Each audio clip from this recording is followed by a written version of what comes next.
4월 10일 오후 4시 44분입니다. 잘 보란 말이에요. 서울시장, 부산시장 보궐선거 운동이 한창일 때 지난 4월 3일 문재인 대통령은 제주도에서 이 4.3 사건 추념사를 했는데 이 내용에 대해서 조선일보 사설이 이렇게 비판을 했습니다. 뭐라고 했느냐. 제주 4.3이 분단 반대 통일국가 수립 운동이라는 성격 규정은 남노당 시각이다. 북한이 6.25 전쟁을 조국 통일 전쟁으로 보는 것과 마찬가지다. 그런데 대통령은 대한민국 정부 수립을 막으려 했던 남노당 폭동을 통일정부 수립 운동으로 미화하면서 제주도민 전체가 남노당과 뜻을 같이 했던 것처럼 몰아가고 있다. 이것이 국가 권력에 의해 빨갱이로 몰려 오랜 세월 고통받았던 제주 희생자들을 진정으로 위로하는 길인가? 남노당 시각이랍니다. 그러니까 4.3 사건은 남노당이 건국을 반대하기 위하여 일으킨 무장폭동이고 진압 과정에서 많은 민간인들이 희생되었고 그 희생된 사람 중에서는 군인도 있고 경찰도 있고 억울한 양민도 있습니다. 그런데 이런 복잡성을 두고 이 폭동의 원인을 정확하게 진단해야 할 사람이 4.3 남노당 폭동이 분단을 반대하고 통일국가를 수립하기 위한 운동이었다고 칭찬에 맞지 않는 것은 남노당 시각이라는 겁니다. 공산당 시각이라는 겁니다. 북한 정권 측 시각이라는 겁니다. 문재인 대통령이 항의했다는 이야기 들어본 적이 없으니까 이건 사실로 간주된다고 봐야 되겠죠? 정치에서는 유명한 이야기가 있습니다. 반박되지 않는 거짓말은 진실로 통한다. 반박되지 않는 조선일보 사설은 진실로 간주할 수밖에 없다. 그것은 국군 통수권자를 겸하고 있는 대한민국 대통령이 남노당 시각으로 역사를 본다. 공산당 시각으로 역사를 본다. 북한 노동당 정권 시각으로 역사를 본다. 하는 결론에 이르게 됩니다. 그와 같은 맥락의 사설을 하나 제가 소개해 드리겠습니다. 논설입니다. 논설. 문화일보 주필 이용식 씨가 어제 쓴 글이 바로 이 조선일보 사설과 같은 맥락입니다. 조선일보 사설이 지적하는 것이 중요한 이유는 이겁니다. 한창 선거 기간이었어요. 그러면은 대통령의 연설은 이게 여당에 불리하느냐, 야당에 유리하느냐 이런 걸 다 고려해가지고 가능하면은 야당에 유리하지 않도록 연설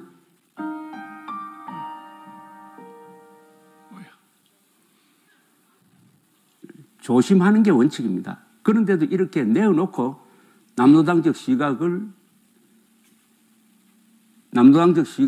노출시켰다 하는 것은 문재인 정권이 가지고 있는 속성을 정확하게 보여주고 이런 속성을 가진 집단이 고분고분하게 선거에서 졌다고 정권을 내어놓겠느냐 하는 근본적인 의문점을 던집니다. 이런 정권이 선거에 졌다고 물러난 다음에 쏟아질 비난, 수사를 감당할 자신이 있느냐? 아니면은 꼼수를 쓰든지 불법을 자행해서라도 선거를 부정하게 만들어버리고 선거 결과가 불리하면 받아들이지 않고 하는 이런 식으로 나올 거냐 하는 데 대해서 이용식 문화일보 주필이 쓴 시론 촛불 선동 세력의 사생결단 시작되었다. 이게 하나의 해답을 주고 있습니다. 잘 보세요. 이번 야당이 대승한 이 선거 이후에 전개될 상황에 대해서 많은 분석이 이루어지지만은 정치공학적인 분석이 주를 이루고 있습니다. 이걸 체제 대결로 보는 기본적으로 대한민국의 모든 선거는 김일성 세력과 대한민국 세력의 대결이라는 이 관점을 유지하고 있는 이 글이 저는 가장 정확한 분석이고 대안 제시라고 생각하므로 여러분에게 소개를 해드리겠습니다. 이용식 주필이 선거입니다. 문화일보 실온 촛불 선동 세력의 사생결단 시작되었다. 차기 대통령 선거가 꼭 11개월 앞인 내년 3월 9일 실시된다.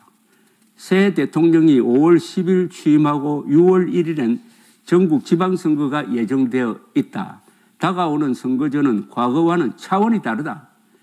지금까지는 자유민주주의를 국가 정체성으로 인정하는 세력들 사이의 경쟁이었지만은 이번엔 자유민주 세력과 그런 틀을 벗어난 자칭 촛불혁명 세력의 대결이다. 촛불선동 세력은 이미 문재인 정권 내부에 깊이 뿌리 내렸다. 한사코 북한, 중국과 밀착하고 미국, 일본과 멀어지려 한다. 20년 집권론 현실화된 공공, 무상, 기본 시리즈는 계획 경제와 배급제로 간다.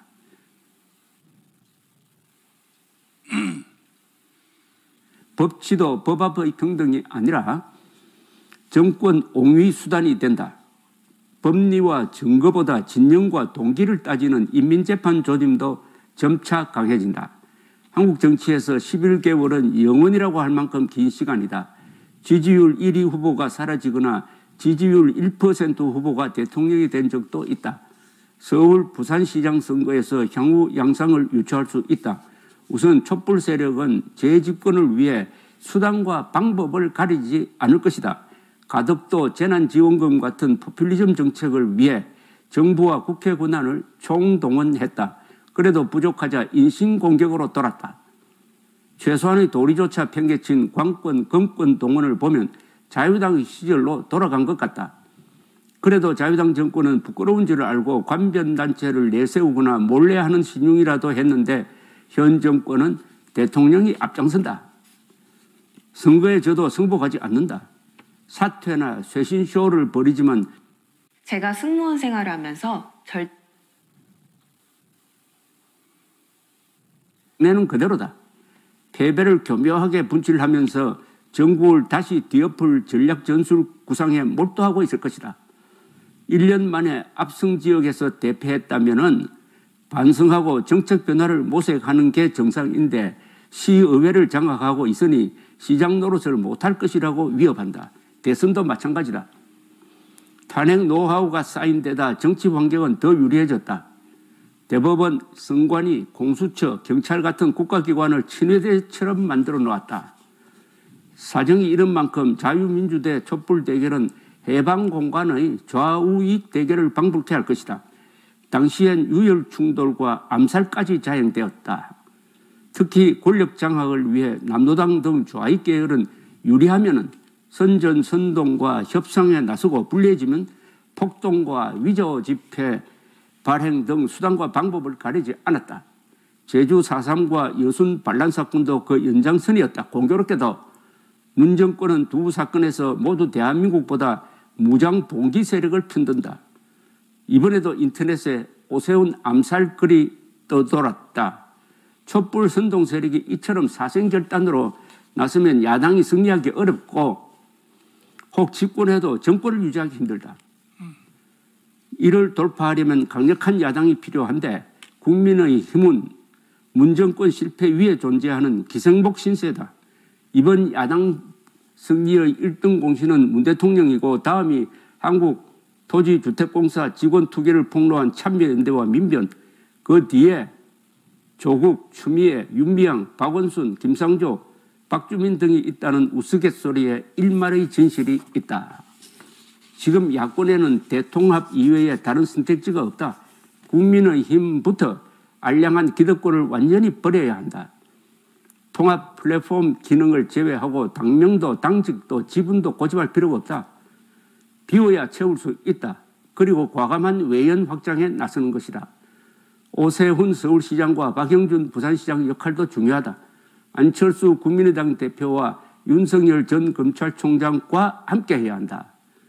복잡한 과정을 거치겠지만 대원칙은 지지 기반을 보존하며 시너지 효과를 극대화하도록 서로 배려하는 것이다. 윤 전 총장도 제3세력을 추구해서는 안 된다. 성공 확률이 낮고 정당 정치 측면에서도 바람직하지 않다. 대도 무문을 내걸고 호랑이 잡으러 호랑이 굴로 들어간다고 했던 김영삼 전 대통령의 3당 합당을 참고할 필요가 있다. 무기력한 야당을 개조하는 것도 정치력이다. 꽃가마로 모셔지길 바란다면 정치를 접는 게 낫다. 정책은 시대 정신에 충실하면서 중도까지 포괄해야 한다. 대한민국의 과거, 현재, 미래를 함께 머무는 문정권 패정을 개혁하고 무너진 정의와 공정을 다시 세워야 한다. 경제를 살리고 보수판 제3의 길로 양극화 해법을 제시해야 한다. 이런 목표에 모든 것을 거는 정치인이 많아야 촛불선동 세력과 진검승부를 겨룰 수 있을 것이다. 마지막에 이런 목표에 모든 것을 건다는 것은 목숨을 건다는 겁니다. 이 지금 문재인 정권과 야당의 대결이라기보다는 김일성 세력과 지금 문재인 정권은 김정은에 복속한다고 본다면은 결국 김일성 세력과 대한민국 세력의 대결이 될 것이다. 그러면은 이 대결은 한쪽이 죽으면은 한쪽이 지면 죽는다. 그러면은 이건 목숨을 걸어야 한다. 이미 문재인 정권은 목숨을 걸었습니다. 문재인 정권의 구성원들이 맨정신이라면은 그동안 자기들이 한 일을 놓고 나중에 법적 잣대를 갖다 대을 때 생존이 불가능하다는 것은 알 것입니다.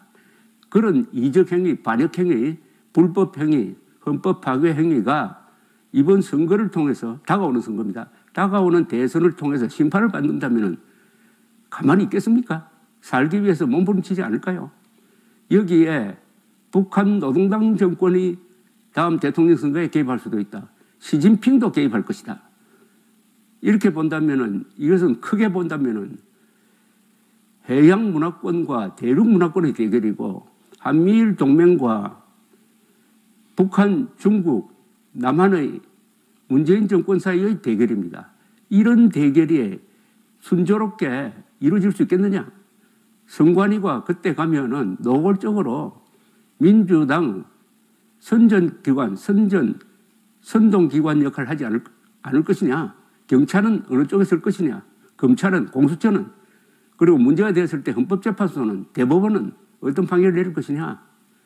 여기에 답은 딱 하나 있습니다. 온 국민들이 체제 수호를 위해서 자유민주주의, 시장경제, 대한민국 수호를 위해서 들고 일어나도록 하는 것이고 그 대결에서 압도적으로 이기는 겁니다. 압도적으로. 30% 정도의 차이.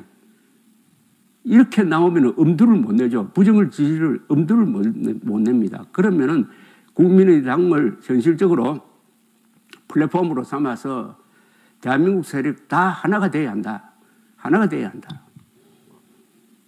이런 요지의 이용식 주필의 시국 진단에 저도 동의하는 바입니다. 감사합니다.